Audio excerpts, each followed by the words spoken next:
वैसे भी तुम्हारा और मेरा नाप तो एक ही है, जब मन करे पहन लेना। भाभी, आपको आपके पापा ने कितने अच्छे कपड़े गहने दिए हैं। मैं उनकी इकलौती बेटी जो हूँ। बेटी तो मैं भी इकलौती हूँ, लेकिन क्या करे, पापा है नहीं, पता नहीं कैसे होगी मेरी शादी। तभी वहाँ शिवानी की सास आ जाती है। अरे क्यों नहीं करेगा भाई तेरी शादी धूमधाम से, आखिर जिम्मेदारी है तो उसकी। और वो दिन भी आ जाता है जब रीना की शादी तय हो जाती है। अभिषेक, क्या हुआ? आप इतने परेशान तो कभी नहीं दिखे, कोई बात है तो बताइए मुझे। अरे शिवानी, वैसे तो शादी का सारा इंतजाम हो गया है, लेकिन गहनों का रेट तो आसमान छू रहा है। कैसे क्या करूं, कुछ समझ में ही नहीं आ रहा। थोड़ी देर में शिवानी अपने पूरे गहने अभिषेक के सामने रख देती है। ये लीजिए, गहनों का इंतजाम भी हो गया। अरे नहीं नहीं शिवानी, मैं ये गहने किसी हालत में भी नहीं ले सकता।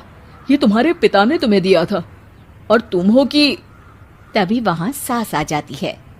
अरे तो क्या हुआ, इसकी तो हो गई ना शादी, अब किसे दिखाने हैं इसने गहने।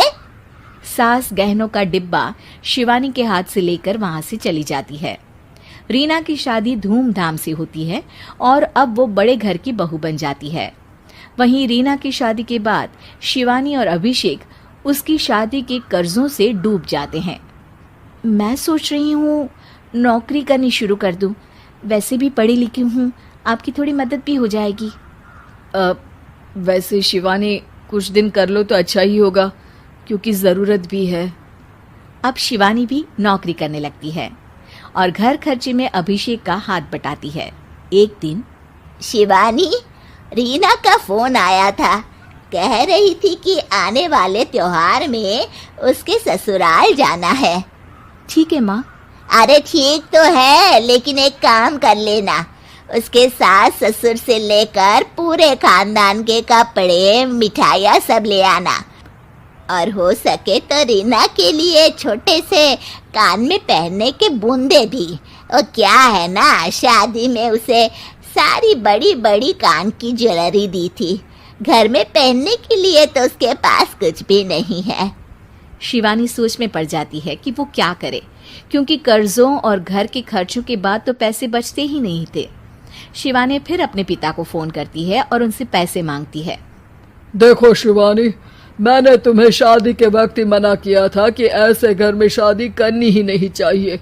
अरे अभिषेक को शर्म आनी चाहिए जो ससुराल से पैसे मंगवा रहा है। शिवानी को पिता की बात पर गुस्सा आ जाता है। आप मेरे पिताजी हैं और मैं परेशान थी इसलिए आपसे मदद की उम्मीद की पापा। अभिषेक को तो पता भी नहीं है कि मैंने आपसे पैसे मांगे हैं। शिवानी सोचती है कि वो अभिषेक से बात करे, लेकिन फिर उसे लगता है कि वो टेंशन ले लेगा। तभी शिवानी की नज़र हाथ के कंगन पर पड़ती है, सीधे बाजार जाती है और उसे बेचकर ननद के घर ले जाने का सारा सामान लेकर आती है और सास के सामने रख देती है। हाँ ठीक है, लेकिन फल थोड़े और अच्छी क्वालिटी के होने चाहिए थे। शिवानी कुछ नहीं कहती, वहां से चली जाती है। एक दिन शिवानी, रीना का फोन आया था, बहुत रो रही थी। क्यों माँ, क्या हुआ? सब ठीक तो है ना उसके ससुराल में? अरे तूने तो उसकी नाक ही कटवा दी। अब मैंने क्या कर दिया माँ? कह रही थी कि बड़े घर की बहू है भाभी, जो कपड़े दिए वो ब्रांडेड भी नहीं थे। तू तो जानती है ना उन लोगों का पहनावा कितना अच्छा है। तू तो मेरी बेटी का भला कभी सोचती नहीं। हाय भगवान, अरे बड़े घर की बहू है, इसी बात की जलन है ना तुझे, लेकिन याद रख मेरी बेटी का सोचने के लिए भगवान है, तुम लोग कभी उसका बुरा नहीं कर पाओगे।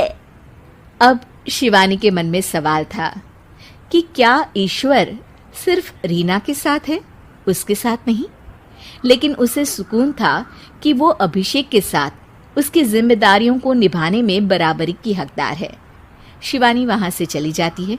वो सास से कुछ नहीं कहती, क्योंकि अमीर घर की बहू बनकर रीना को भले ही सुकून ना हो, लेकिन गरीब घर की बहू बनकर शिवानी खुश है।